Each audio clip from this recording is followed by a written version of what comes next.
Bueno, vamos a ver lo que es factorización. Vamos a recordar de qué se trata y vamos a ir desarrollando la teoría general y de casos particulares.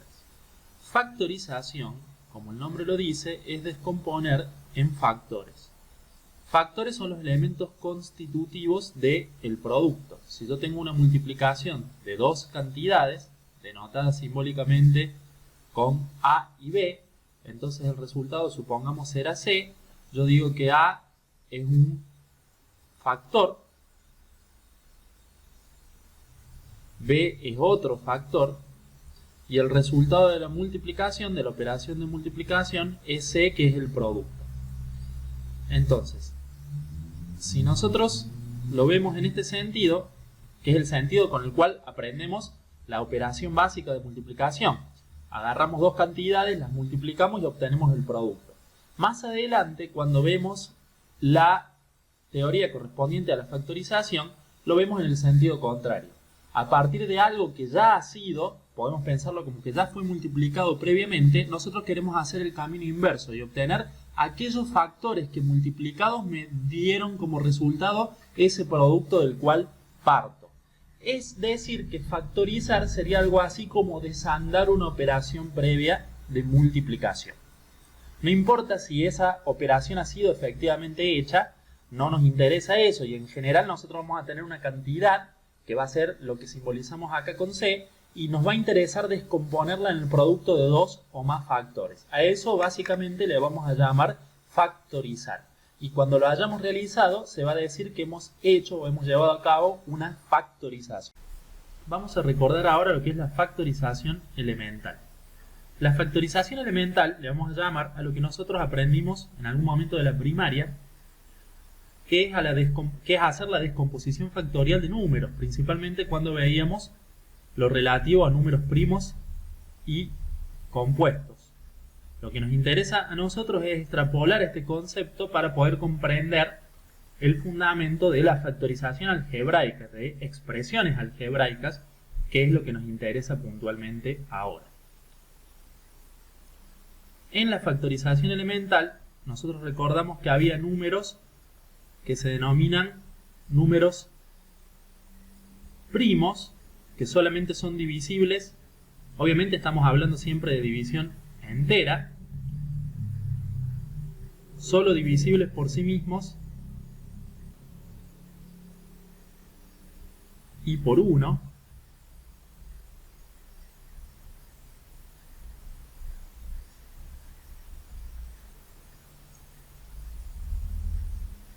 Y los compuestos, que son todos aquellos que no caen en el primer grupo, es decir, que tienen otros divisores, ¿sí?, aparte de esos divisores mínimos, digamos, que son los que tienen los números primos. Tienen otros divisores.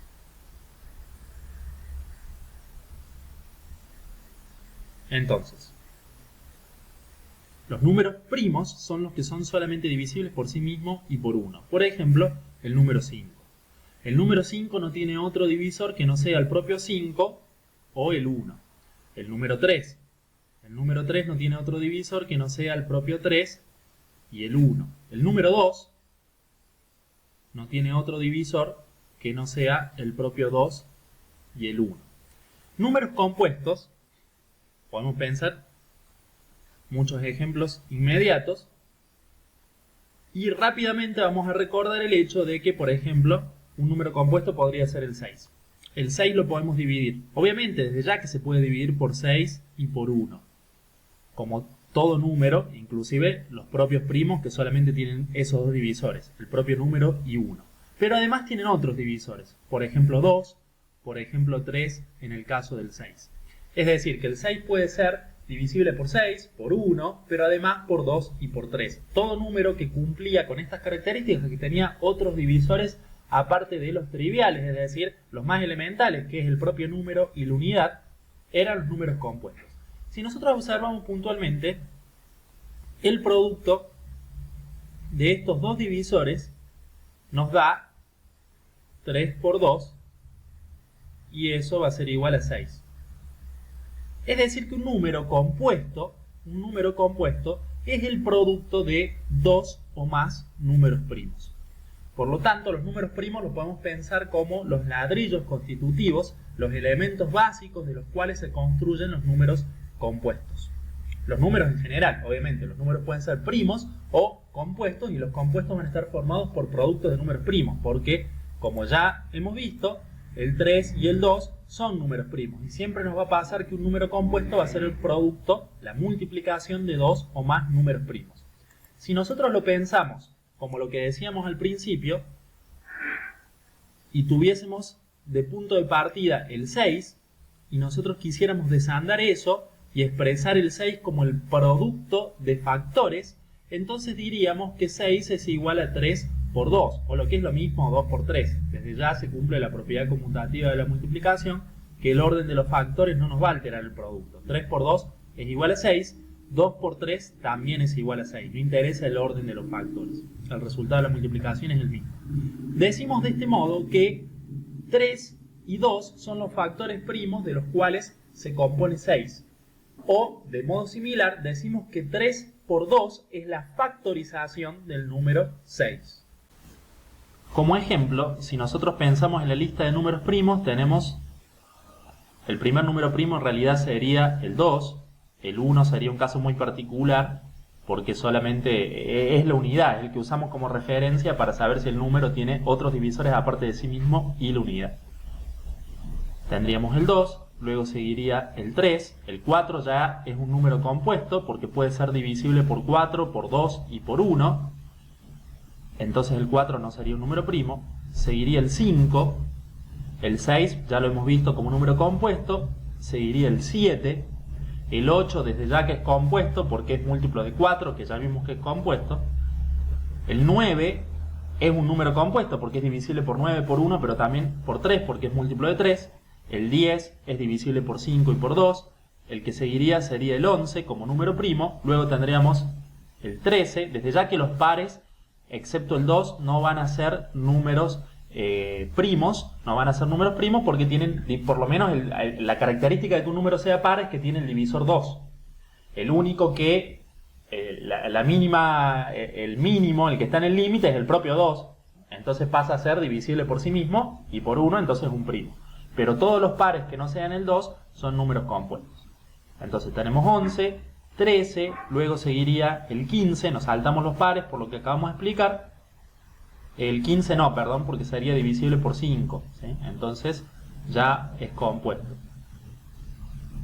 16 desde ya que no, que es par, sigue el 17, 18 no porque es par, sigue el 19, y así sucesivamente. Con estos primeros ya nos sirve para recordar los primeros. En realidad, generalmente, la mayoría de las veces no pasamos de estos primeros, y con esto nosotros hacíamos un algoritmo, es decir, una sucesión de pasos para la resolución de un problema, es decir, algo que queramos resolver, que era el tema de la factorización elemental de números compuestos. Si nosotros tuviéramos el número 52, por ejemplo, que es un número par, elegimos un número par para que fácil veamos que es un número compuesto, ya sabemos que los pares, a excepción del propio 2, son números compuestos, y queremos obtener su descomposición factorial, es decir, queremos saber el producto de A, B, puntos suspensivos, supongamos C, al final no sería lo correcto, tendríamos que poner más cantidad de elementos acá en los factores, pero nosotros queremos descomponer el número 52 en un producto de primos. Eso es factorizar en forma elemental. ¿Cómo lo hacemos? Lo que nosotros hacíamos en la primaria era una tabulación donde agarrábamos el número 52 y lo empezábamos, lo poníamos a la izquierda, en la columna de la izquierda, y a la derecha poníamos los números primos, la secuencia de primos, comenzando desde el más chico que es el 2, y hacíamos la división, 52 dividido 2. Bueno, 52 dividido 2 es 26, 6 y 6 es 12, el 2 en la ubicación de las decenas es 20, 20 por 2 40, 40 más 12 52. 52 dividido 2 es 26. Luego, el resultado de esa primera división, volvíamos a plantear la división por el mismo primo en el caso que ese número siguiera siendo divisible por ese primo. 52 es un número par, entonces directamente yo ya sé que lo podía dividir por el primer primo de la secuencia, que es el 2. 26 también es un número par, también lo puedo seguir dividiendo por 2. 26 dividido 2 me da 13. Y 13 ya está dentro de la secuencia de primos que hemos visto, entonces no va a ser divisible desde ya ni por 2, ni por 3, ni por 5, ni por 7, ni por 11, así que directamente nos tenemos que saltear al propio 13, porque 13 al ser primo es solamente divisible por sí mismo y por 1. Entonces 13 dividido 13 es 1, y cuando de este lado llegábamos al 1, ahí terminaba la secuencia. Lo que nosotros obteníamos a la izquierda, a la derecha, perdón, en la columna de la derecha, era la descomposición factorial o factorización del número que habíamos tenido al principio en la izquierda. La factorización, en este caso, del número 52. Entonces, podemos decir que 52 es igual al producto de 2 por 2 por 13. 2 por 2 es 4, 4 por 13 es 52. O visto de este modo, 2 por 13 es 26 y 26 por 2 es 52. Entonces hemos obtenido cómo se construye el número compuesto 52 a partir de multiplicaciones de números primos, donde cada uno de esos números primos que se multiplica es un factor. Por eso decimos que hemos factorizado al número compuesto 52. Lo que vamos a ver ahora es cómo extrapolar esto de la factorización elemental, la factorización de números compuestos en producto de primos, hacia la factorización algebraica. Previo a eso repasamos rápidamente los conceptos básicos del álgebra elemental, lo que tienen que ver con monomios y polinomios. Vamos a decir que un monomio es una estructura matemática que tiene estas características. A por x elevado a la n, donde a por x no es necesario acá que pongamos explícitamente el signo de multiplicación como la cruz o el punto, porque cuando no está, la operación que se asume entre dos cantidades yuxtapuestas, una al lado de la otra, es la multiplicación, implícitamente. Entonces, ese a por x está entendido en forma implícita, pero no está a multiplicando solamente a la x, sino que la x está siendo elevada a la potencia n. Entonces sería algo así. A x a la n sería a por, entre paréntesis, x a la n.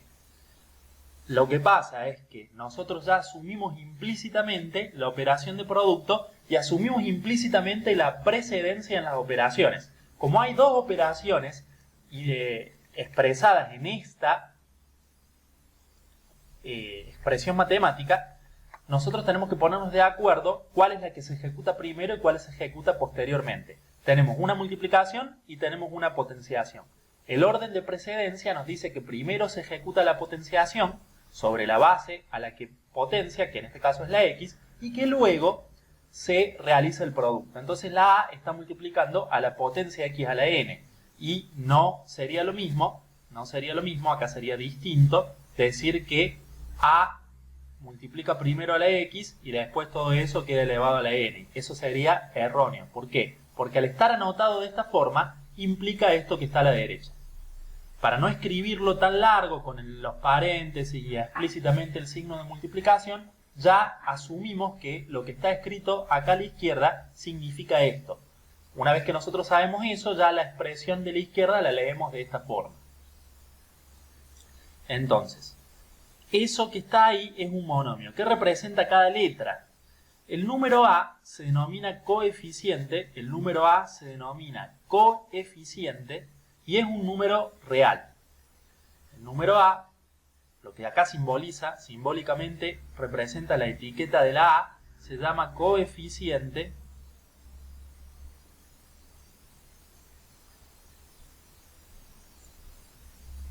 y es un número, vamos a poner que pertenece a los reales. Es decir, es un número real.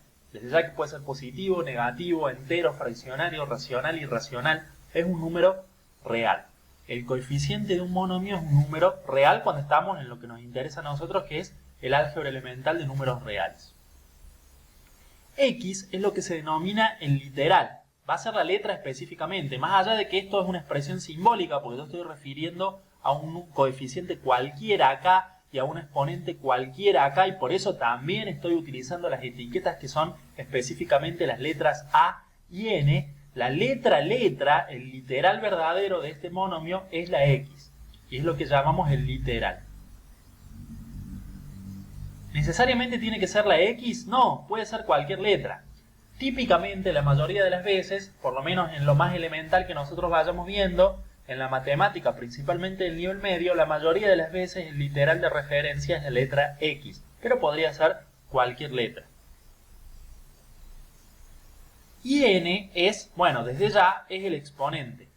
N, para que sea un monomio, es un número natural, es decir, un entero positivo.